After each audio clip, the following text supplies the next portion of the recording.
রাষ্ট্রপ্রধান যারা রয়েছেন, মুসলিম রাষ্ট্রপ্রধান যারা রয়েছেন, আমরা বিশ্বের সাথে লক্ষ্য করছি মুসলিম রাষ্ট্রপ্রধানগুলো ঐক্যবদ্ধভাবে 200 কোটি মুসলিমকে আগামী দিনে ওই ইসলামিক তাহরিক জামাত ভাঙা জবাব দেওয়ার জন্য যেভাবে ঐক্যবদ্ধ কর্মসূচি নিয়ে মাঠে নেওয়ার কথা ছিল, আজকে মুসলিম উম্মার প্রতিদিন ব্যর্থতার পরিচয় দিয়েছে।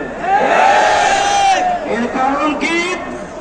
এর কারণ হচ্ছে বিশ্ব মোড়লদের ইশারার বাইরে, ইঙ্গিতের বাইরে, সিদ্ধান্তের বাইরে তারা কোনো কিছু করতে পারবেন না।